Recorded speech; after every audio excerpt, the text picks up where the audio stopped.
శ్రీమాత్రే నమ. జయ గురు దత్తాత్రేయ నమ.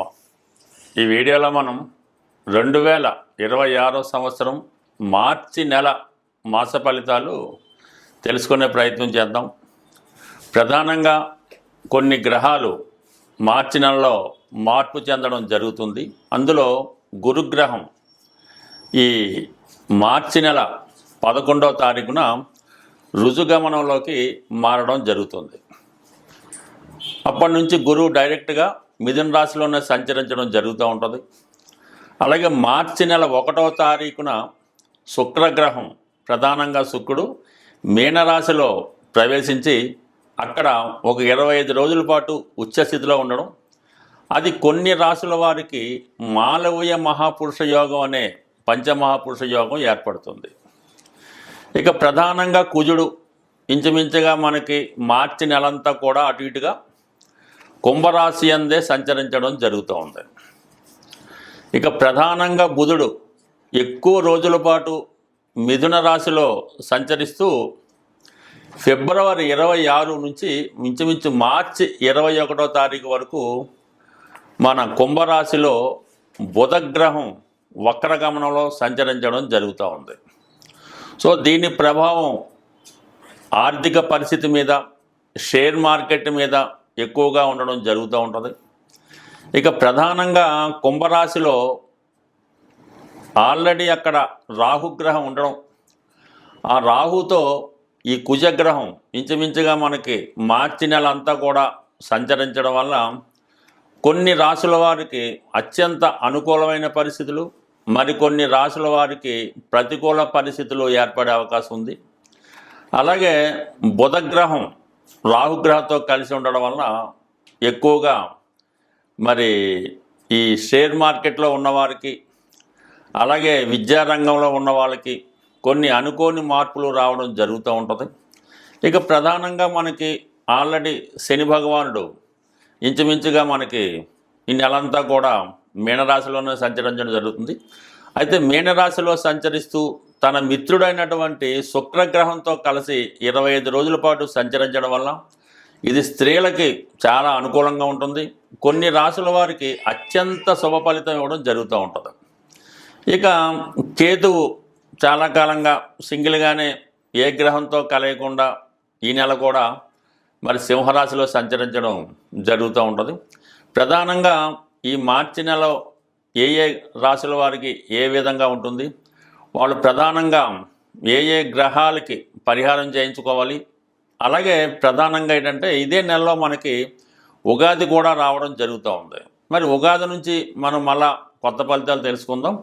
రెగ్యులర్గా మనం మాస ఫలితాలు తెలుసుకోవడంలో ఈ మార్చి నెల చాలా ప్రాధాన్యత ఏర్పడడం జరుగుతూ ఉంటుంది. అంటే ఒకే నెలలో ఒక సంవత్సరం నుంచి మరో సంవత్సరంకి మారడం, ఇవన్నీ కూడా ఈ చాలా మంది జీవితాలకి కొన్ని కొత్త మార్పులు ఈ నెలలో రావడం జరుగుతుంది. స్వస్తి. ఈ వీడియోలో వృషభ రాశి వారికి 2026 మార్చి నెల ఫలితాలు పరిశీలించే ప్రయత్నంలో మరి వృషభ రాశి వారికి ఈ నెలలో చాలా అద్భుతమైనటువంటి ధనయోగం ఏర్పడింది. శుక్రుడు లాభస్థానంలో ఉచ్చస్థితిలో రావడంతో మరి వృషభ రాశికి రాష్ట్రాధిపతి షష్టాధిపతి అవటం వల్ల అక్కడ ఈ శుక్రుడు ఏకాదశ స్థానంలో ఉన్నటువంటి శని భగవానుడితో కలియడం, నిజంగా ఈ రాశిలో వృషభ రాశిలో ఎవరైతే స్త్రీలు ఉన్నారో ప్రధానంగా వారు ఏదైనా ఒక కళారంగంలో, సినిమా, టీవీ, మీడియా రంగంలో ఉన్నా సరే, వ్యక్తిగతంగా మీరు ఏ ఉద్యోగంలో ఉన్నా సరే, మీ యొక్క ఉద్యోగ ప్రయత్నాలు 100కి 100 పాళ్ళు ఈ సమయంలో ఫలించడం జరుగుతుంది. అలాగే ఈ రాశిలో ఉన్నటువంటి వ్యాపార వర్గంలో ఉన్న వాళ్ళు కానీ, వాళ్ళు వ్యాపార విస్తరణకు లేదంటే ఆర్థిక అవసరాలకు చేస్తున్నటువంటి రుణ ప్రయత్నాలు చాలా వరకు ఫలించే అవకాశం ఉన్నది. అలాగే మరి మీరు ఈ సమయంలో ఏదైనా ఉద్యోగం కొరకు ప్రయత్నం చేస్తుంటే, అంటే సాధారణంగా మీకు చాలా రోజులుగా 11లో ఉన్నటువంటి శని భగవానుడు మీరు మనస్ఫూర్తిగా ప్రయత్నించాలి తప్ప ఖచ్చితంగా మీకు ఉద్యోగం అనేది ఏదో ఒకటి లభిస్తూ ఉంటుంది. అయితే ఇప్పుడు శుక్రుడు రావడం వల్ల, శుక్రుడు 11లో రాశ్యాధిపతిగా ఉండడం వల్ల కేవలం ఎవరి రికమెండేషన్ లేకుండా మీకు మీరే ఏదైనా ఈ సమయంలో ఉద్యోగ ప్రయత్నాలు ఫలిస్తాయి. అది బ్యాంకింగ్ రంగం అవ్వచ్చు, ఫైనాన్స్ రంగం అవ్వచ్చు, ఆటోమొబైల్ రంగం అవ్వచ్చు, సినిమా రంగం అయినా అవ్వచ్చు. వాటికి మాత్రం మంచి అవకాశాలు రావడం జరిగే అవకాశం ఉన్నది. అలాగే మీకన్నా ముందు పుట్టిన వాళ్ళు అంటే మీ అన్నగారు కానీ అక్కగారు కానీ, అలాగే విదేశంలో ఉన్నటువంటి మీ యొక్క రక్త సంబంధికులు కూతురో కోడలో మదరో ఎవరో ఒకరు వాళ్ళు మీకు ఏదో విధంగా సహాయ సహకారాలు అందించి మీ అభివృద్ధికి కారణం అవుతూ ఉంటుంది. ఫర్ ది సేమ్ టైం ఎవరైతే ప్రేమ వివాహం కొరకు అలాగే ఇంటర్ కాస్ట్ వివాహం కొరకు ఎదురు చూస్తున్నారో వారికి ఈ సమయంలో కొన్ని కొత్త పరిచయాలు, కొన్ని అవకాశాలు రావడం జరుగుతూ ఉంటుంది. ఈ సమయంలో ఎవరికైనా వివాహ సంబంధం కుదిరినా, మీరు ఎవరితో అన్నా కూడా ఎఫ్ఐఆర్ పెట్టుకున్నా, వారితో పరిచయం పెంచుకున్నా, వాళ్ళు కంపల్సరిగా చాలా మంచి హోదా కలిగినటువంటి వ్యక్తులై ఉంటారు. అలాగే స్త్రీలు కూడా అయి ఉంటారు. కాబట్టి ఈ విషయంలో మీరు జాగ్రత్తగా నిర్ణయం తీసుకుంటే జీవితంలో ఒక గొప్ప అనుభవాన్ని ఈ సమయంలో మీరు అంటే ఈ మార్చి నెలలో పొందే అవకాశం ఉంది. సో దీనికి ప్రధానంగా ఏంటంటే గురుగ్రహం ప్రస్తుతం మీ కుటుంబ స్థానంలో, ధనస్థానంలో వక్రగమనంలో ఉండడం వల్ల అటు మీరు చేస్తున్నటువంటి ఉద్యోగ ప్రయత్నాలు కానీ, మీ కుటుంబంలో మీ కొరకు, మీ కుటుంబ సభ్యుల వరకు చేస్తున్నటువంటి వివాహ ప్రయత్నాలు కానీ ఊగిసలాడుతూ ఉండడం జరుగుతూ ఉంటుంది. వస్తే 2-3 సంబంధాలు ఒకేసారి రావడం, రాకపోతే ఏ సంబంధం రాకపోవడం, ఈ విధంగా కన్ఫ్యూజ్ అవుతూ ఉండడం జరిగింది. అది ఈ నెల 11వ తారీఖున గురుగ్రహం రుజుమార్గంలోకి రావడం వల్ల కన్ఫర్మ్గా మీ కుటుంబ సభ్యుల సంఖ్య పెరుగుతుంది అన్నమాట. అది వివాహం ద్వారా అవ్వచ్చు, మీ కుటుంబంలో ఒకరికి కానీ మీకు కానీ సంతానం కలగవచ్చు, లేదా చాలా కాలంగా మీ కుటుంబం నుంచి విడిపోయి దూర ప్రాంతంలో ఉన్నటువంటి మీ కుటుంబ సభ్యులు మళ్ళీ తిరిగి మీ కుటుంబంలో కలుసుకొని కుటుంబంలో జరగబోయే శుభకార్యాలు, ఆర్థిక విషయాలకి చాలా విధంగా సంపూర్ణ సహకారం అందించడం జరుగుతూ ఉంది. అంటే ప్రధానంగా ఇక్కడ పెద్ద యోగం ఏంటంటే లాభస్థానాధిపతి గురువు, ఆ లాభస్థానంలో శని శుక్రులు ఉన్నారు. అంటే ఆ డిపాజిటర్గా, లాభాధిపతిగా ధనస్థానంలో ఉండడం, ఇదన్నీ మీకు అటు విదేశ ధనం, స్త్రీధనం, వ్యక్తిగత హోదాతో లభించే ధనం మిగులుతుంది. దాన్ని మీరు జాగ్రత్తగా ఉపయోగించుకోవాల్సి ఉంటుంది. ఎందుకంటే చాలా వరకు శని శుక్రులు కలిసినప్పుడు జాతకుడు లగ్జరీగా ధనాన్ని ఖర్చు పెట్టడం జరుగుతుంటుంది. అలాగే ఇతరుల మెప్పు కోసం వాళ్ళకి ధనాన్ని బహుమతిగా ఇవ్వడం, పరిచయం లేని వారి కోసం ధనాన్ని ఖర్చు పెట్టడం కూడా జరుగుతూ ఉంటుంది.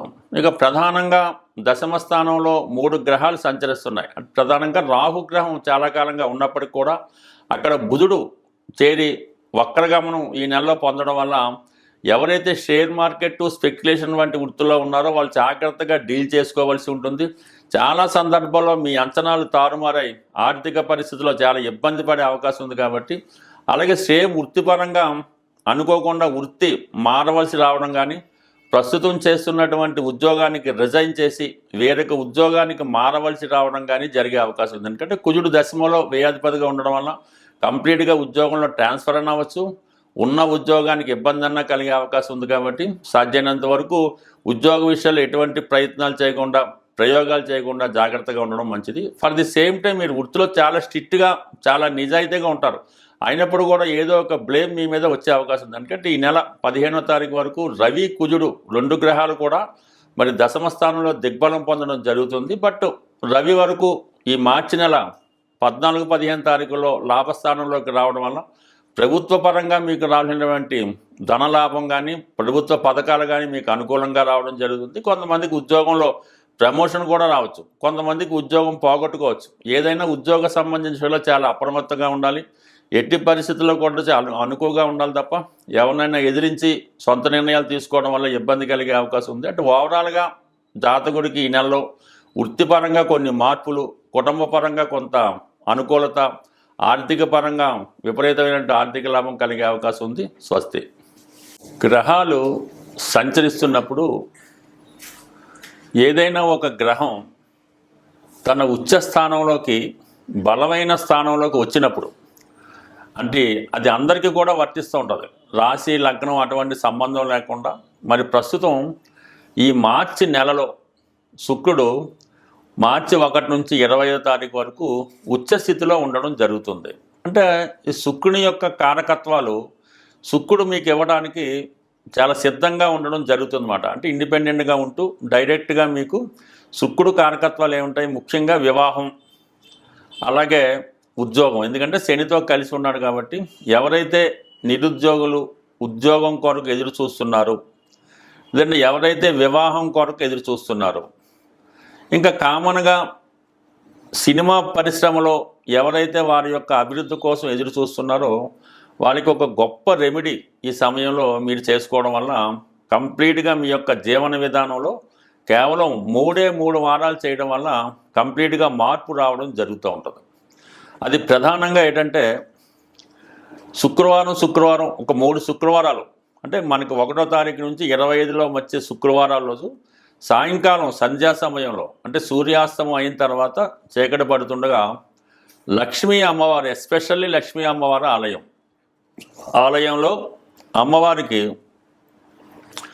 6 మంచి ఎరుపు రంగులో ఉన్నటువంటి గులాబీ పువ్వులు, అంటే చాలా ఫ్రెష్గా ఉండాలి, చాలా చక్కగా ఏమాత్రం నలగకుండా ఉన్నటువంటి 6 గులాబీ పువ్వులు, అలాగే ఒక 600 గ్రాములు స్వీట్ మాట, అంటే శనగపిండితో చేసింది, అది మైసూర్ పాక, బూందీ లడ్డుగా ఏటన్నది చక్కనిగా ఒక 600 గ్రాముల స్వీటు, 6 గులాబీ పువ్వులు, అలాగే 6 నాణ్యాలు ఏమన్నా, అంటే 10 రూపాయలు, ఇప్పుడు 20 రూపాయలు కూడా వస్తున్నాయి కాబట్టి అవి కూడా కొత్తగా ఉన్నవి, ఒక 6 నాణ్యాలు అమ్మవారి గుడిలో కంప్లీట్గా సమర్పించండి. ఆటోమేటిక్గా ఈ 3 వారాలు అమ్మవారికి ఆ విధంగా సమర్పిస్తూ అదే దేవాలయంలో మీరు సుమారుగా ఒక 15 నిమిషాల పాటు స్థిరంగా కూర్చొని లక్ష్మీ అష్టోత్తరము, లక్ష్మీ స్తోత్రము, కనకదార స్తోత్రం ఏదో ఒకటి విధి విధానంగా వింటూ ఆ శుక్రవారం రోజు చాలా పవిత్రంగా ఉండాలన్నమాట. ఎటువంటి స్త్రీలతో అటాచ్మెంట్ పెట్టుకోకపోవడం, ఆ ఒక్కరోజు చాలా సాత్వికమైనటువంటి ఆహారాన్ని తీసుకోవాల్సి ఉంటుంది. 99% ఆ రోజు పులుపు తినకుండా ఉండాలి, ఉప్పు కూడా తగ్గించుకొని అసలు లేకుండా ఉంటే మరీ మంచిది. ఆ రోజు చాలా నియమంగా ఉంటూ బ్రహ్మచర్యాన్ని పాటిస్తూ ఎటువంటి వ్యసనాలకి బలహీనతలకి లోనవ్వకుండా వీలైతే ఆ శుక్రవారం అంతా కూడా ధనాన్ని పొదుపుగా చేయవలసి ఉంటుంది. అంటే ఏదో ఖర్చులు ఆ విధంగా ఈ విధంగా డొనేషన్లు ఏమీ లేకుండా ప్రశాంతంగా ఆ 3 శుక్రవారాలు మీరు కంప్లీట్గా చేయండి. ఈ 3వ వారం పూర్తయిన తర్వాత మీరు దేనికోసమైతే ఆశించి ప్రయత్నం చేశారో ఆ ప్రయత్నం తప్పకుండా, అంటే ఇది కేవలం శుక్రుడు ఉచ్చులో ఉండగా మాత్రమే చేయవలసి ఉంటుంది. అది కంప్లీట్గా మీకు ఆ ఫలితం అన్నది రావడం జరుగుతుంటుంది. ఎస్పెషల్లీ మీరు ఆ శుక్రవారం దేవాలయానికి వెళ్ళినప్పుడు వీలైతే సాంప్రదాయ వస్తువులు, సాంప్రదాయ దుస్తులు, పట్టు వస్త్రాలు లాంటివి ధరించాలి. అప్పటికప్పుడు, అంటే పొద్దున్నంతా ధరించినవి కాకుండా అప్పటికప్పుడు ఫ్రెష్గా ధరించి, ఎంత ఫ్రెష్గా ఎంత మంచి వస్త్రాలు ధరించి వెళ్తారో అంత మంచి ఫలితం మీకు రావడం జరుగుతుంది.